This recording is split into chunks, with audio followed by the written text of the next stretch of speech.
नमस्कार। शुरुआत करते हैं बड़ी खबर के साथ जो लखनऊ से है। मजदूरों को कार ने कुचल दिया है। लखनऊ में फुटपाथ पर सो रहे मजदूरों को कार ने कुचला है। कार के कुचलने से 3 मजदूर जख्मी हो गए हैं। बारिश की वजह से बेकाबू हो गई थी कार। लोगों ने कार ड्राइवर को पकड़ लिया। यह हादसा हजरतगंज के अशोक मार्ग गोमती पुल पर हुआ है। बड़ी खबर हम आपको लखनऊ से बता रहे हैं। दर्दनाक हादसा हुआ है। यहाँ पर मजदूरों को कार ने कुचल दिया है। लखनऊ में फुटपाथ पर सो रहे मजदूरों को कार ने कुचल दिया। कार के कुचलने से 3 मजदूर जख्मी हो गए हैं। उनकी हालत गंभीर बताई जा रही है और कारण ये बताया जा रहा है कि बारिश की वजह से कार बेकाबू हो गई थी और बेकाबू कार सो रहे मजदूरों पर चढ़ गई, जिससे 3 मजदूर बुरी तरह से जख्मी हो गए हैं।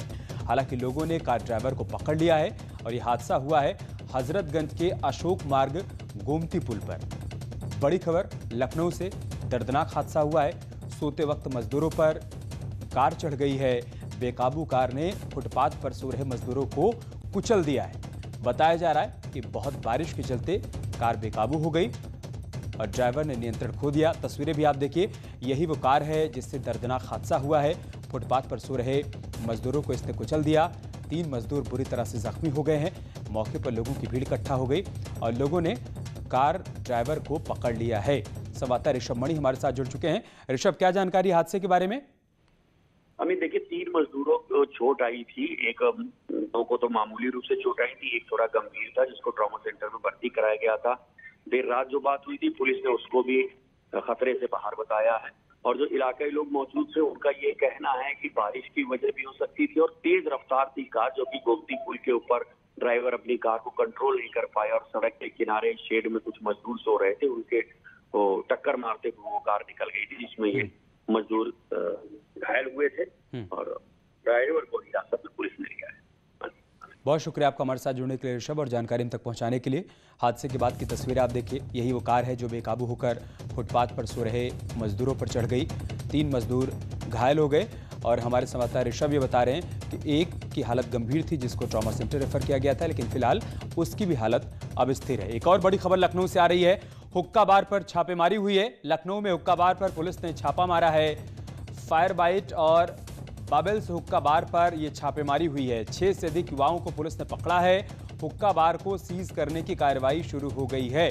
लखनऊ से एक और बड़ी खबर हम आपको बता रहे हैं। हुक्का बार पर छापेमारी हुई है। लखनऊ में पुलिस ने हुक्का बार पर छापेमारी की। हुक्का बार फायर बाइट और बाबल्स हुक्का बार के नाम से संचालित हो रहे थे। 6 से अधिक युवाओं को पुलिस ने यहां से पकड़ा है और हुक्का बार को सीज करने की कार्रवाई भी शुरू हो गई है। ऋषभ मणि हमारे साथ बने हुए हैं। ऋषभ, इस खबर के बारे में क्या जानकारी है? हमें देखिए, कल योजनाबद्ध तरीके से लखनऊ कमिश्नरेट की पुलिस ने कई इलाकों में अवैध हुक्का बारों के ऊपर छापेमारी की है। इसमें गोमती नगर इलाके के 2 हुक्का बार हैं, एक हजरतगंज इलाके का है। देर रात तक ये छापेमारी चल रही थी, इसलिए अभी आधिकारिक बयान तो जारी नहीं हुआ है लखनऊ पुलिस की ओर से, लेकिन हमें ये बात कंफर्म की गई है कि 6 लोग हिरासत में ले गए गोमती नगर से और 3 लोग हजरतगंज से। इन लोगों के खिलाफ महामारी एक्ट का जो अधिनियम है उसके खिलाफ कार्रवाई की जा रही है और कोटपा एक्ट होता है प्रिवेंशन ऑफ टोबैको का, उसके खिलाफ कार्रवाई की जा रही है। कोर्ट के आदेश पर हुक्का बार को अवैध करार दिया जा चुका है। किसी भी तरह से हुक्का बार का कोई लाइसेंस नहीं दिया जाता है, लेकिन रेस्टोरेंट और बार की आड़ में ये अवैध हुक्का बार चलाए जाते हैं और युवाओं को अलग अलग तरह की नशे का लती बनाने की कोशिश की जाती है। उसी के खिलाफ लखनऊ पुलिस ने ये रात को अभियान चलाया था, जिसमें ये 3 हुक्का बारों को सीज करने की कार्रवाई शुरू की गई है और कुछ लोगों को हिरासत में लिया गया है। अमित, बहुत शुक्रिया ऋषभ आपका हमारे साथ जुड़ने के लिए और जानकारी हम तक पहुंचाने के लिए। आगे बढ़ते हैं। भारत चीन सीमा पर लद्दाख में तैनात कन्नौज के जवान गोपाल बाबू शुक्ला शहीद हो गए। सेना के अधिकारियों ने इस बारे में परिवार को सूचित कर दिया है। वहीं घटना की सूचना मिलते ही परिवार में मातम छा गया।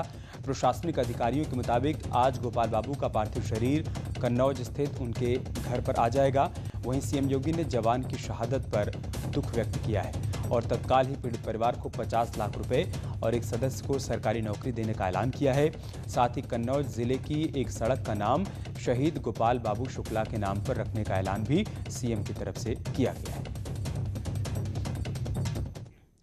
उधर फतेहपुर में भारतीय नौसेना के जवान दीपक सिंह का पार्थिव शरीर मंगलवार की दोपहर 10 दिन बाद उनके पैतृक गांव गोकुलपुर पहुंचा, जिसके बाद परिजनों की आंखें नम हो गईं।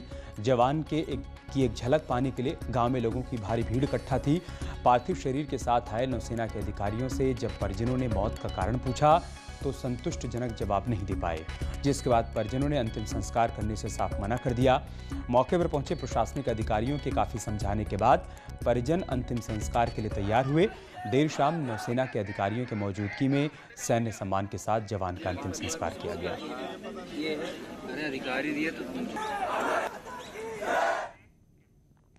उधर फतेहपुर में नेशनल हाईवे 2 पर एक के बाद एक 5 गाड़ियां आपस में टकरा गईं। हादसे में 6 से 7 लोग जख्मी हो गए हैं। सभी घायलों को नजदीकी अस्पताल में भर्ती करवाया गया है। यह घटना औंग थाना इलाके के नेशनल हाईवे नंबर 2 की है। बताया जा रहा है कि हाईवे पर 6 लेन की रोड बनाने का काम चल रहा था। इसी दौरान ट्रैफिक वन वे किया गया था और इस हादसे में जख्मी 2 लोगों की हालत बेहद गंभीर बताई जा रही है।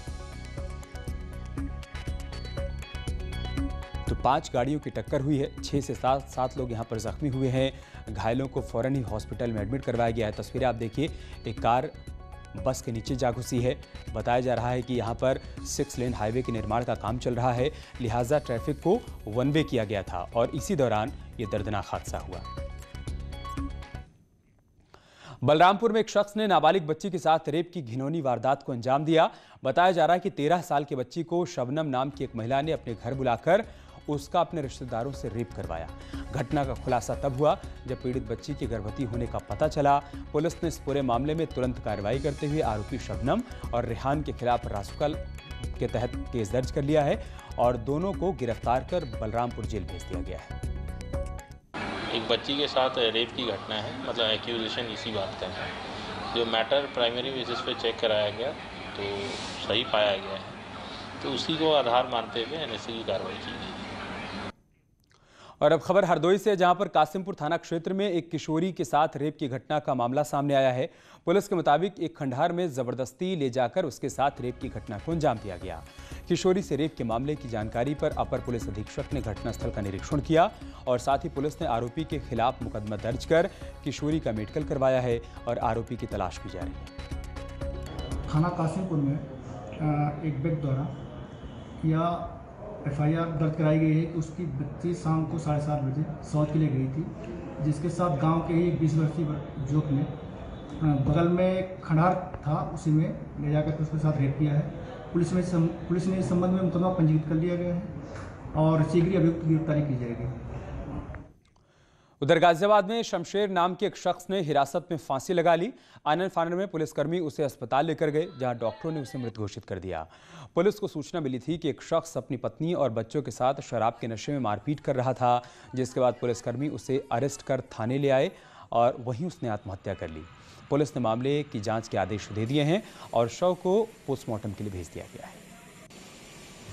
उसका नाम शमशेर है। थाना लाने के बाद उसको थाने पर PRV द्वारा छोड़ा गया और थोड़ी देर बाद पाया गया कि उसने थाने पे सुसाइड अटेम्प्ट किया है। सुसाइड अटेम्प्ट करने के बाद जैसे ही थाने के लोगों को पता चला, उसको प्राथमिक उपचार दिलाने के लिए जिला अस्पताल ले जाया गया, जहाँ पे उसको मृत घोषित कर दिया गया है। इस पूरे प्रकरण की विधिक कार्रवाई करी जा रही है और आगे की इसमें जो जांच है वो प्रचलित है। और मेरठ में न्यूज़ 18 की खबर का बड़ा असर हुआ है। ऋषभ एकेडमी स्कूल में टीचर्स के उत्पीड़न के मामले में आरोपी सचिव रंजीत जैन के बेटे अभिनव जैन को पुलिस ने गिरफ्तार कर लिया है। हालांकि रंजीत जैन अभी भी फरार है, जिसकी पुलिस तलाश कर रही है। ऋषभ एकेडमी में टीचर्स के मानसिक उत्पीड़न और टॉयलेट में कैमरा लगाने की शिकायत सामने आई थी। इस मामले में जब जांच हुई तो आरोपी रंजीत जैन और उसके बेटे के खिलाफ FIR दर्ज कर ली गई थी। अब उसके बेटे को गिरफ्तार कर लिया गया है, लेकिन रंजीत जैन अब भी फरार है। महोबा जिले में बीते कई महीनों से बिजली की आंख मिचौली और अघोषित विद्युत कटौती से नाराज बीजेपी के विधायक ने बिजली विभाग के अधीक्षण अभियंता ऑफिस पहुंचकर हंगामा किया और अभियंता को फटकार लगाकर सुधर जाने की नसीहत दी। साथ ही बिजली के बिलों के भुगतान करने पर तत्काल रोक लगाने की बात भी कही। महोबा के चरखारी से बीजेपी के विधायक ब्रजभूषण राजपूत ने विद्युत सब स्टेशन पहुंचकर अधिकारियों से साफ साफ कहा कि बिजली की कटौती से किसानों को परेशानी हो रही है, जिसे तुरंत दूर किया जाए। जनपद में किसानों के द्वारा जो है एक शिकायत बार बार आ रही थी कि ग्रामीण अंचल में जो है लाइट की वोल्टेज की कमी आ रही है, ट्रिप हो रही है। इसलिए जनपद मुख्यालय से किस ग्रामीण क्षेत्र में कितनी विद्युत पहुंच रही है, कितने घंटे पहुंच रही है और क्यों लो वोल्टेज और ट्रिपिंग की प्रॉब्लम है, इसको लेकर मैं यहाँ पर निरीक्षण करने के लिए आया था। और गांव में बिजली कम मिल रही है, जिसकी वजह से जनता में आक्रोश है। उनको हमने यही बताया कि कम इसलिए मिल रही कि अभी आज तो सही हो गई है, लेकिन आज के पहले प्रॉब्लम थी हमारा 33 kV फीडर। जय श्री राम, ये बताओ तुम्हारे गांव में कितने घंटे लाइट आती है बेटा? हाँ,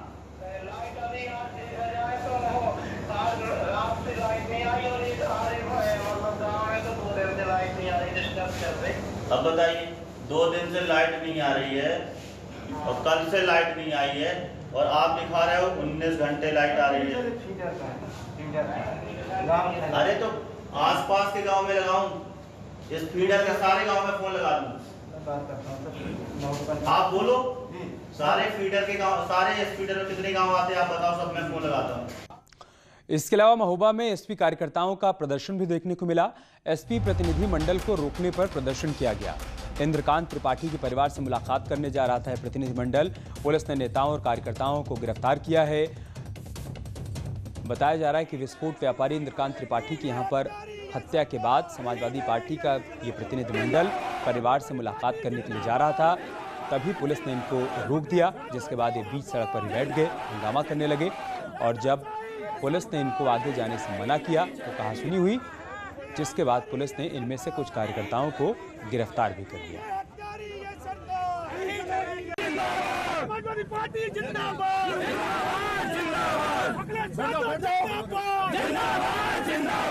महोबा में व्यापारी इंद्रकांत त्रिपाठी की हत्या पर सियासत जारी है। कबरई में इंद्रकांत त्रिपाठी के परिवार से मिलने आ रहे समाजवादी पार्टी के प्रतिनिधि मंडल को पुलिस ने रास्ते में ही रोक लिया और सभी नेता कार्यकर्ताओं को हिरासत में ले लिया, जिसके बाद समाजवादी पार्टी के नेताओं ने हंगामा किया। महोबा जिले में 8 सितंबर को गोली लगने से घायल कबरई के क्रशर कारोबारी इंद्रकांत त्रिपाठी की इलाज के दौरान मौत हो गई थी। गोली लगने से एक दिन पहले 7 सितंबर को इंद्रकांत ने वीडियो जारी कर तत्कालीन एसपी मणिलाल पाटीदार पर अवैध वसूली और हत्या करा देने की आशंका जाहिर की थी। समाजवादी पार्टी मामले में डीएम और एसपी के खिलाफ हत्या की एफआईआर दर्ज कराने की मांग कर रही है। व्यापारी इंद्रकांत त्रिपाठी की हत्या की जांच एसआईटी कर रही है। मुख्यमंत्री के निर्देश पर 1 हफ्ते में प्रारंभिक जांच रिपोर्ट सौंपी जाएगी। तत्कालीन एसपी मणिलाल पाटीदार को निलंबित कर दिया गया है।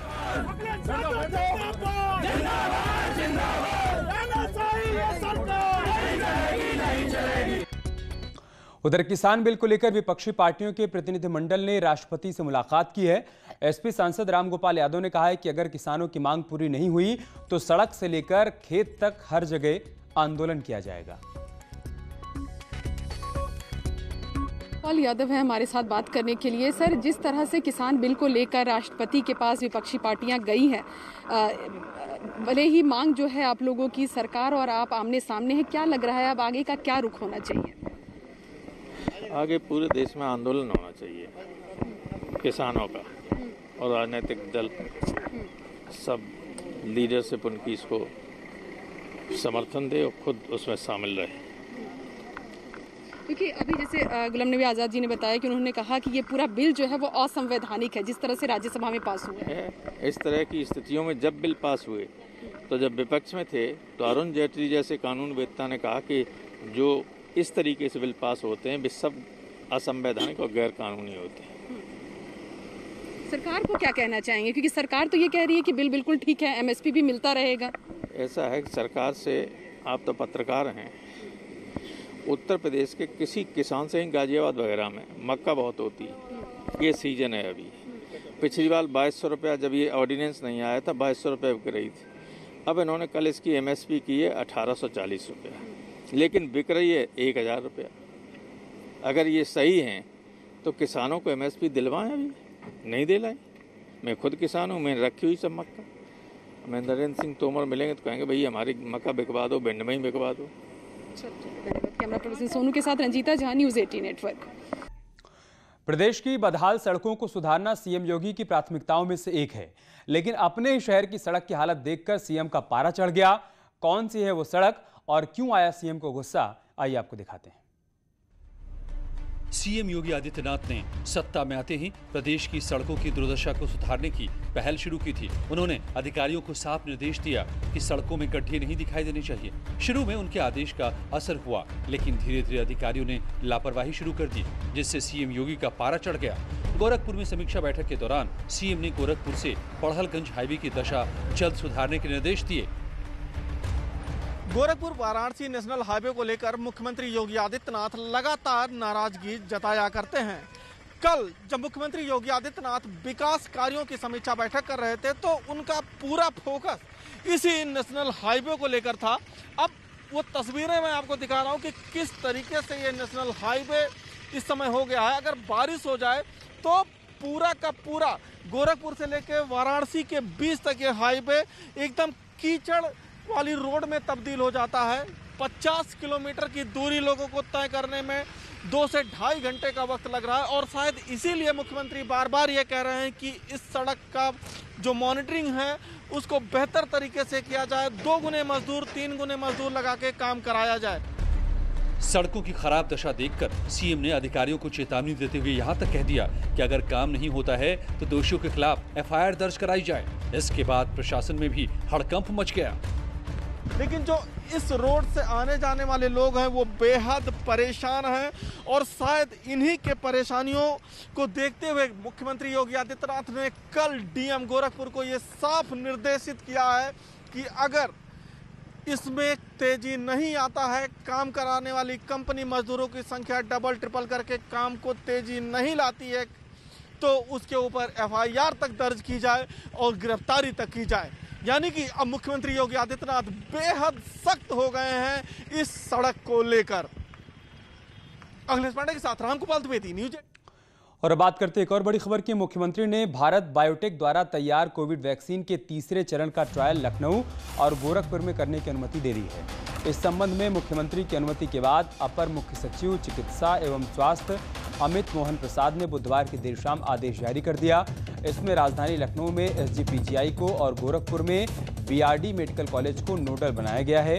पीजीआई के निदेशक डॉक्टर आरके धीमान और बीआरडी के प्रधानाचार्य डॉक्टर गणेश कुमार नोडल अधिकारी होंगे।